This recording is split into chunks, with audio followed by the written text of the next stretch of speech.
Basically, when we develop a software, we perform a cycle of 5 steps ना. पहला step हमारा था analysis of the problem. Then we design, right, like pseudocode, flowchart, structure diagram. uh, we decide the variables, constants, and other data structures. Then we start coding. When we have written the code, then we need to check that the code is working properly or not. For that we use testing. After testing, we sometime we need to perform some maintenance.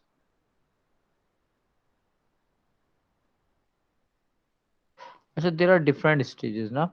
In our syllabus we write down these using these terms, huh? Analysis, design, coding, testing, maintenance. Sometime you will see other steps like 6 steps or 7 steps in some websites or books, but in our syllabus we have these 5 stages.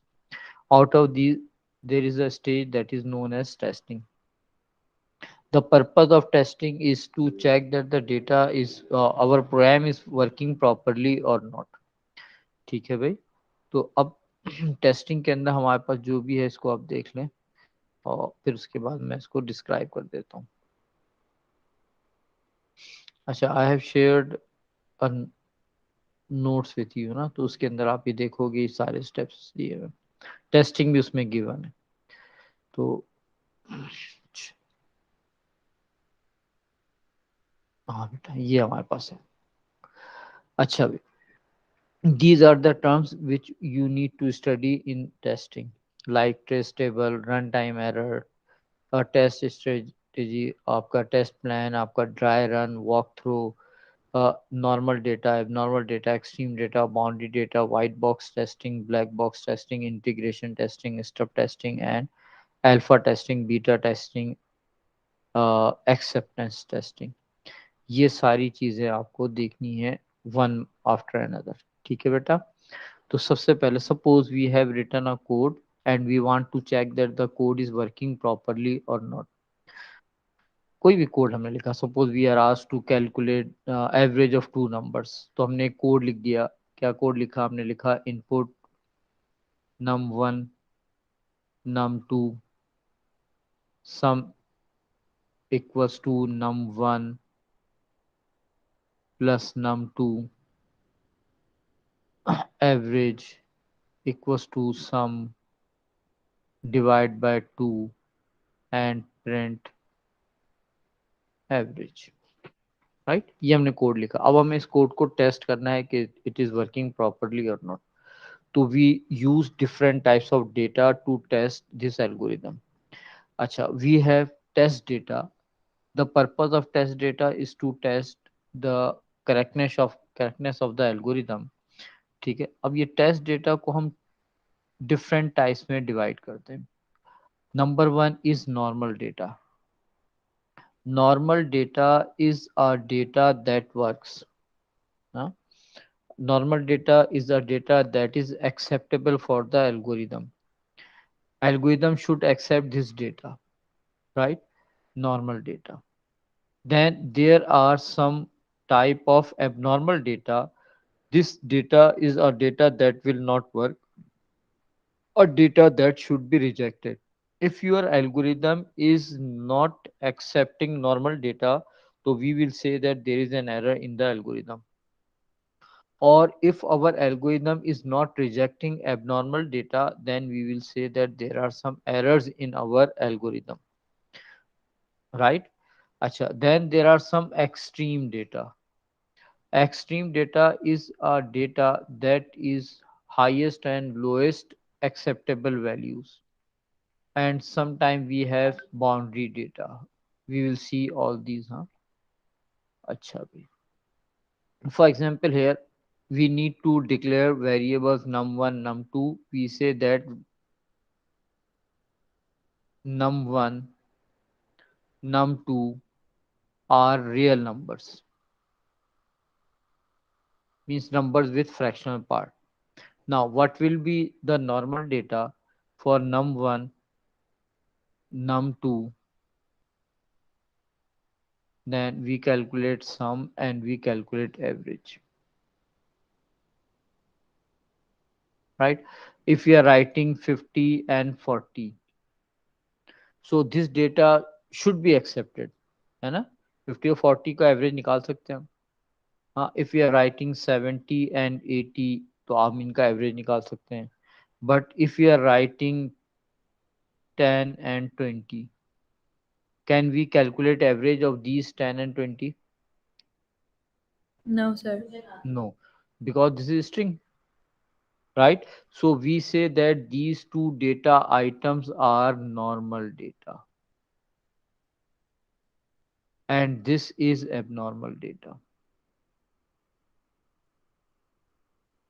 These data items should be accepted by algorithm and this data item should be rejected by algorithm. हाँ, अच्छा, 50 and 40, the sum will be 90 and the average will be 45. The sum will be 150 and average will be 75 and this data item should be rejected. ठीक है बेटा. तो अच्छा, suppose you are asked to input marks of a student out of 100. हाँ, अब 100 के out of marks आपको लेने हैं. तो अगर आपने लिख दिया 60 तो या 90, तो ये कौन सा डेटा होगा बेटा? Marks out of 100. हाँ, मार्क्स आउट ऑफ 100 और यू हैव एंटर्ड 60 एंड 90, तो ये किस टाइप का डेटा होगा? We will say that this is normal data, है ना?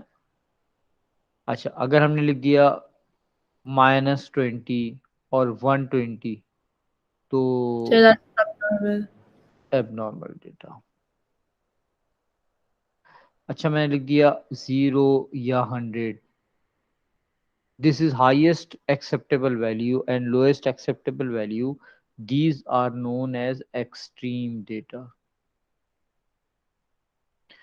अच्छा, सपोज क्या ये इंटीजर है, तो मैंने लिख दिया -1 और 1. मैंने लिख दिया 99 and 100. So these are known as boundary data. In boundary data, one data item will is inside range and will be accepted like 1 and 99, and other data item will be outside the range and must be rejected like -1 and 101. ठीक है बेटा, तो ये क्या हो गया आपका boundary data. Is it clear? Yes, is it sir. Clear? अच्छा भाई, ये जो हमने टेबल बनाया है, that table is known as trace table. और इस ट्रेस टेबल के अंदर जो हमने डेटा को एंटर करके आउटपुट जनरेट किया है, तो ये जो प्रोसेस है, इस प्रोसेस को हम कहते हैं ड्राई रन, राइट या walk through.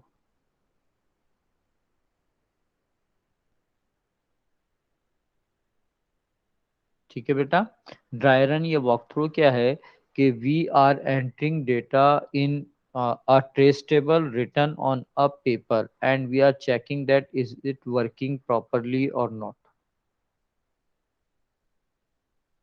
Is there any confusion? No, Hello. sir. ठीक है बेटा, तो ये हो गया आपके पास डेटा की different types and dry run and walk through. अच्छा बे, अब क्या होता है कि some time suppose we have written a program and we are checking that is it working properly or not. अब इसको चेक करने के लिए we use two methods. One is known as white box testing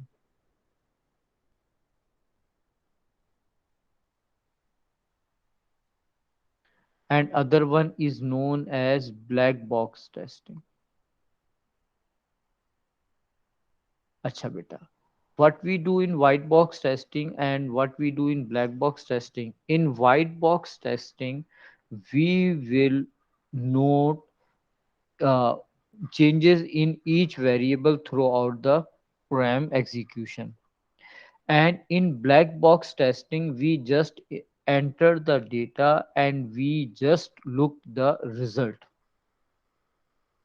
huh? For example, I am writing a program in this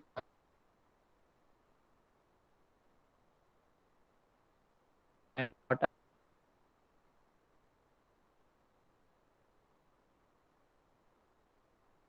I am doing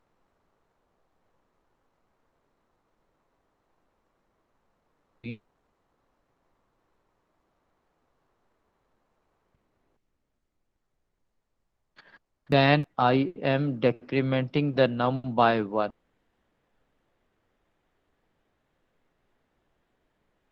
Sir, you're lagging.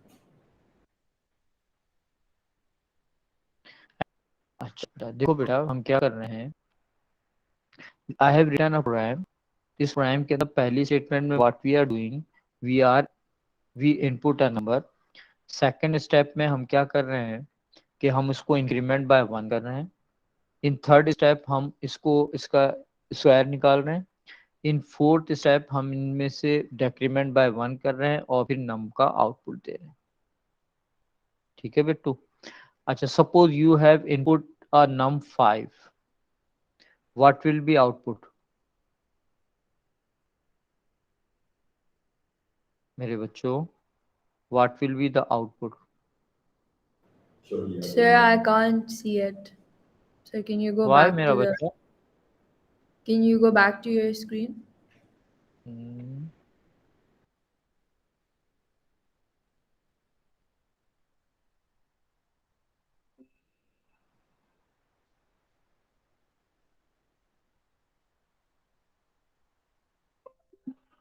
Yes बेटा now is it visible to you Yeah, so अच्छा अब बताओ मेरे पास क्या output होगा अगर मैंने नम जो है इनपुट दिया है 5 and I what is the output sir, would it be 35? it should be now because what we are doing num equals to num plus 1 6 6 times 6 36 36 minus 1 is 35 ठीक है अच्छा suppose I have input 7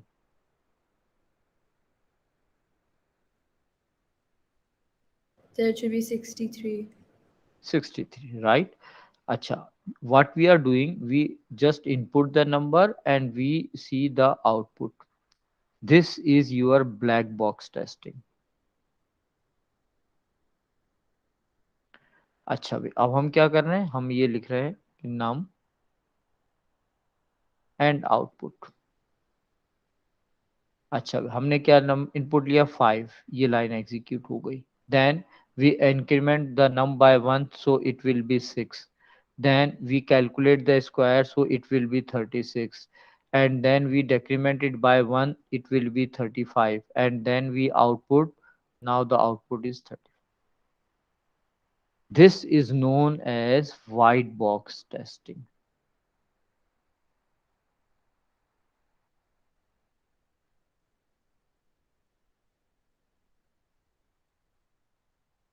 ठीक है बच्चों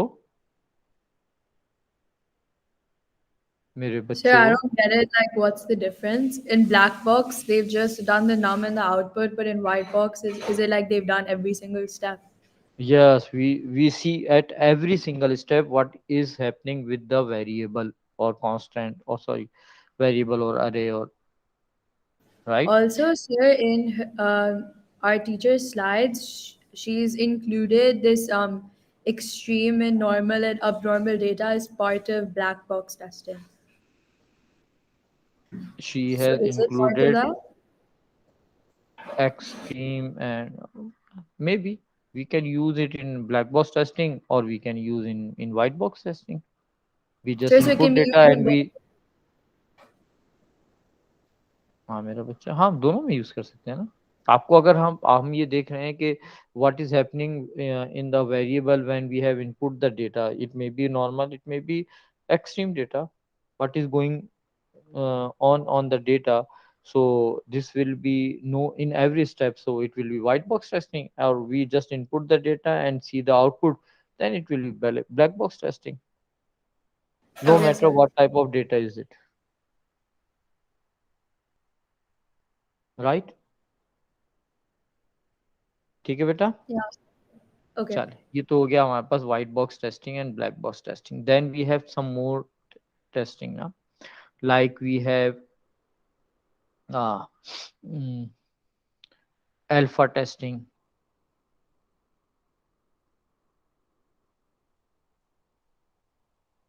beta testing,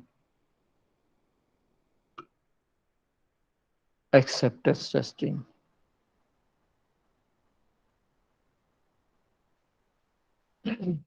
and step testing, and integration testing.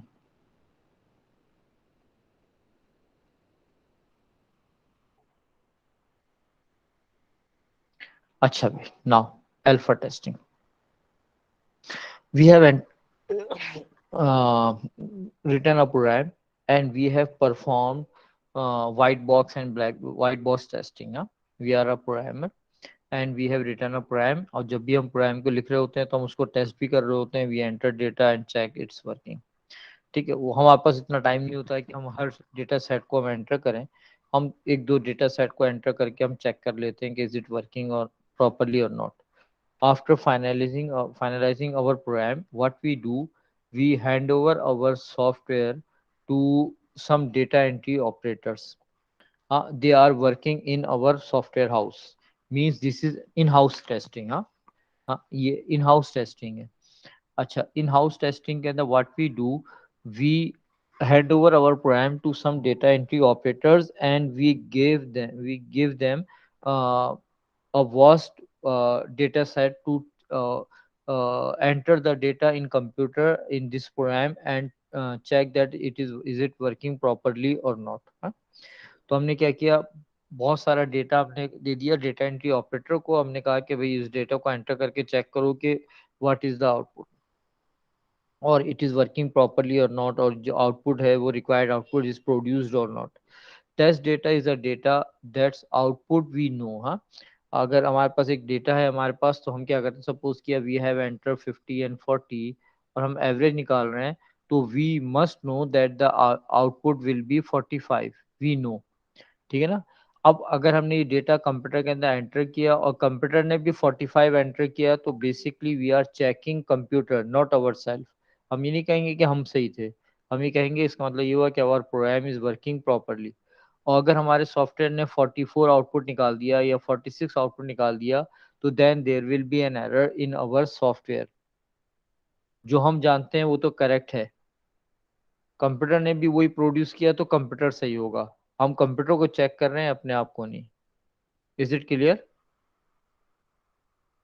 Is it clear Yeah. मेरे बच्चों? Right. अच्छा भाई, अब हमने क्या किया for alpha testing, this is in house testing. हम हर सॉफ्टवेयर हाउस के अंदर there are some data entry operators. उनका वो प्रोग्रामर नहीं होते हैं, उनको जस्ट हम डेटा दे देते हैं, सॉफ्टवेयर उनको चला देते हैं और वो सॉफ्टवेयर के अंदर डेटा को एंटर कर करके चेक कर रहे होते हैं कि ये सही रिजल्ट आ रहा है नहीं आ रहा, और रिपोर्ट प्रोड्यूस कर देते हैं. That is known as alpha testing. When we have done our alpha testing, then we need to do beta testing or acceptance testing. अब there is a difference between beta testing and acceptance testing. जब हम software develop कर रहे होते हैं तो we have two different types of software. Some softwares are known as off the shelf.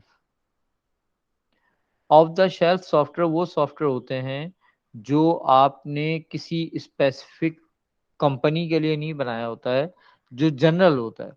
हाँ, कोई भी उसको यूज कर सकता है. फॉर एग्जांपल गेम्स हो गए, जैसे वर्ड प्रोसेसर है आपका, स्प्रेडशीट है. हाँ, आपने कोई सॉफ्टवेयर, ऐसे सॉफ्टवेयर जो कि कोई भी आदमी यूज कर सकता है, वो होते हैं ऑफ द शेल्फ सॉफ्टवेयर. ठीक है ना. अच्छा, समटाइम इसको आप ये समझ लें कि दीज आर रेडीमेड. जैसे आप रेडीमेड क्लॉथ परचेस करते हो ना, तो ये आपका रेडीमेड है. अच्छा, समटाइम हम क्या करते हैं, टेलर मेड चाहिए होता है हमें, हमें वो हमारी अपनी रिक्वायरमेंट के अकॉर्डिंगली हम कुछ क्लॉथिंग हम कर रहे होते हैं, तो वो होती है टेलर मेड. टेलर मेड इसी तरह हमारे पास क्या होते हैं, सॉफ्टवेयर होते हैं that we want for our specific company. हमारी अपनी कुछ रिक्वायरमेंट्स हैं, अकॉर्डिंग टू दीज रिक्वायरमेंट हम कोई सॉफ्टवेयर बनाना चाहते हैं, तो that will be tailor made software. इसको हम कहते हैं बिस्पोक सॉफ्टवेयर.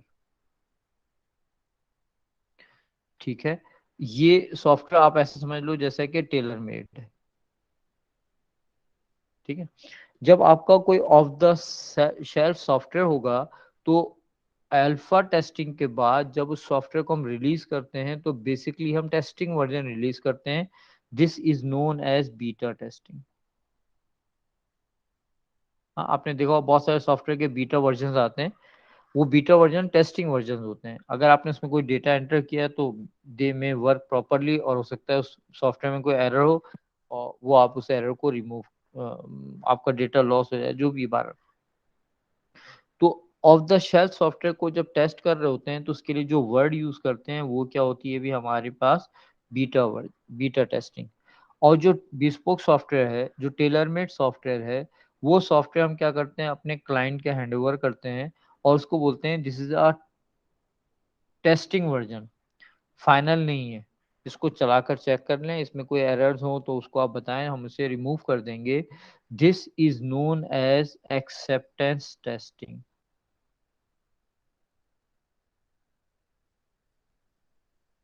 ठीक है बेटा। तो जब सॉफ्टवेयर आपने बना लिया, उसको आपने पहले क्या किया, ड्राई रन किया आपने। ड्राई रन करने के बाद क्या किया, कोडिंग लिख ली। कोड लिखने के बाद आपने क्या किया, वाइट बॉक्स टेस्टिंग की। वाइट बॉक्स टेस्टिंग करने के बाद आपने क्या किया, अल्फा टेस्टिंग की यूजिंग ब्लैक बॉक्स टेस्टिंग। ठीक ना। अल्फा टेस्टिंग करने के बाद आपने क्या कर दिया, आ, आपने ये सॉफ्टवेयर, अब इसके बाद क्या करोगे, या तो आप you will perform beta testing और एक्सेप्टेंस टेस्टिंग। बीटा टेस्टिंग किसकी होगी, जो आपका ऑफ द शेल्फ सॉफ्टवेयर है। और एक्सेप्टेंस टेस्टिंग किसकी होगी, जो आपका टेलर मेड सॉफ्टवेयर है।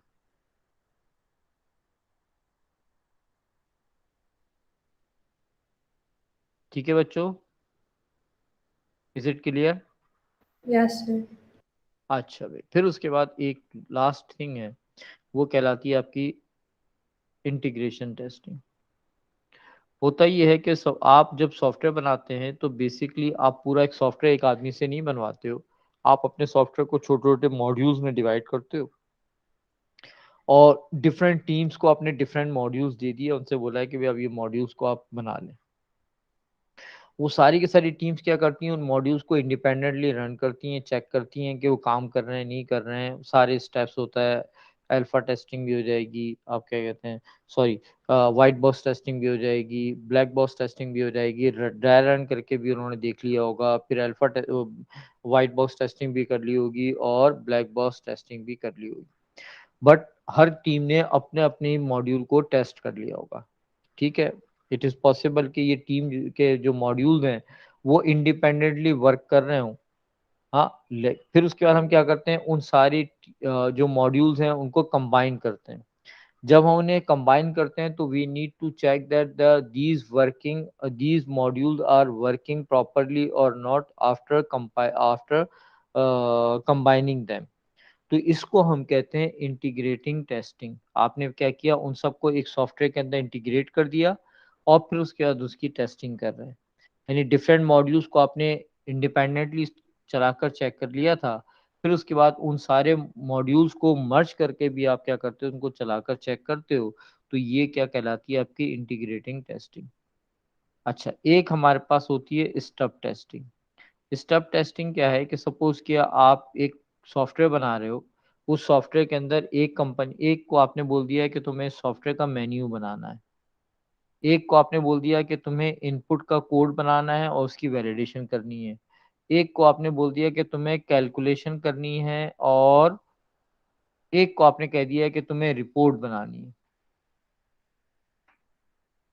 तो आपके कितने मॉड्यूल हो गए बेटा, आपके 4 मॉड्यूल हो गए। एक मेन्यू का मॉड्यूल हो गया, एक इनपुट का मॉड्यूल हो गया, एक कैलकुलेशन का, और एक रिपोर्ट का मॉड्यूल हो गया। ठीक है। अच्छा, जब तक, अच्छा, इनपुट वाला जो टीम काम कर रही है वो इनपुट की कोडिंग करेगी, उसको चलाकर चेक कर लेगी इज इट वर्किंग प्रॉपरली और नॉट। जो कैलकुलेशन वाली टीम है वो कैलकुलेशन की कोडिंग करेगी, उसको चलाकर देख लेगी कि इज इट वर्किंग प्रॉपरली और नॉट। जो रिपोर्ट पर काम कर रही है टीम, वो रिपोर्ट बनाकर उसे चेक करती रहेगी कि जब तक वो रिपोर्ट कंप्लीट है या नहीं। मेन्यू वाले टीम को क्या करना है, मेन्यू के ऑप्शन देने हैं कि 1 for input data, 2 for calculation, 3 for reports.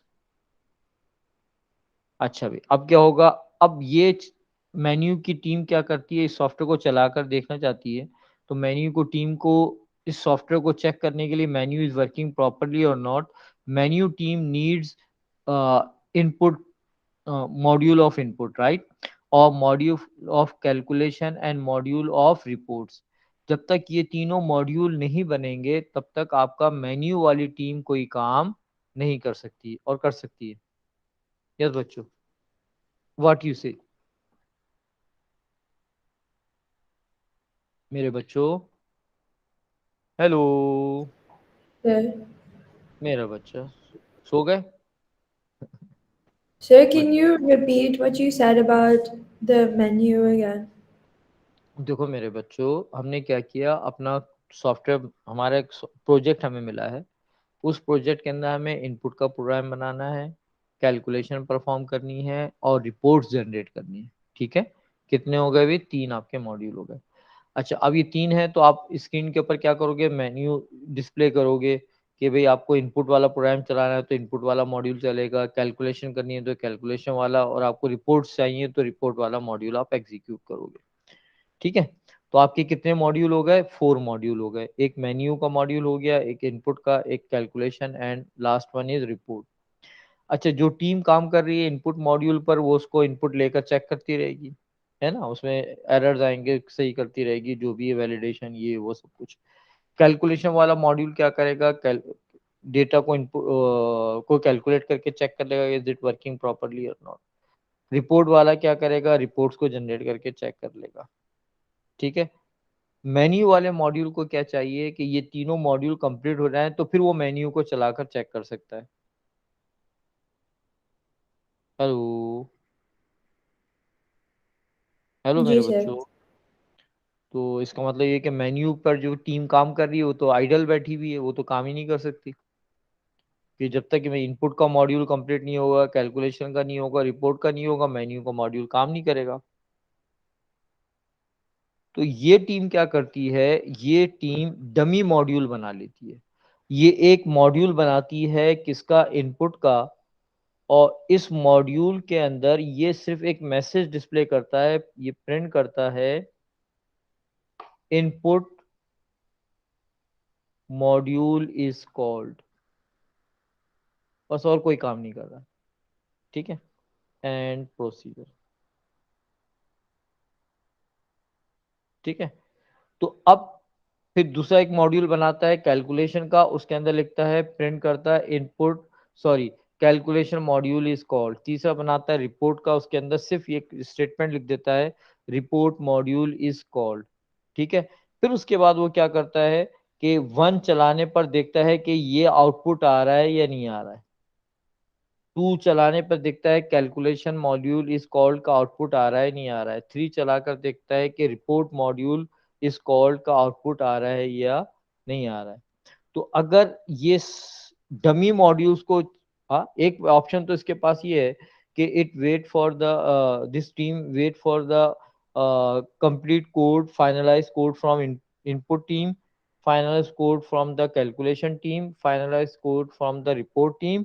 और दूसरा काम ये क्या कर लेता है कि डमी मॉड्यूल बना लेता है और उस मॉड्यूल के अंदर कुछ भी नहीं लिखता है, सिर्फ एक सेंटेंस लिख देता है। फिर ये क्या करता है, इस सॉफ्टवेयर को चलाता है, 1 एंटर करता है, 1 एंटर करने पर अगर लिखा हुआ आ गया इनपुट मॉड्यूल इज कॉल्ड, इसका मतलब ये हुआ कि 1 का मेन्यू सही काम कर रहा है। 2 एंटर करके चेक करता है, अगर लिखा हुआ आ जाए कि कैलकुलेशन मॉड्यूल इज कॉल्ड, तो इसका मतलब ये कि ये मेन्यू सही काम कर रहा है। 3 लिखने पर क्या, 3 एंटर करने पर क्या आ जाए, रिपोर्ट मॉड्यूल इज कॉल्ड, तो इसका मतलब ये हुआ कि आपका कोड प्रॉपरली काम कर रहा है। This type of testing is known as stub testing, मेरे बच्चों। Yeah, sir, got it. इसको बस एक दफा पढ़ लेना, जब आप इसको एक दफा पढ़ लोगे तो आपकी समझ में आ जाएगा कि ये क्या है। Sir, so what Right? type of questions come with this? Is it like more theory based or? What? Theory based questions, na? Mostly you may ask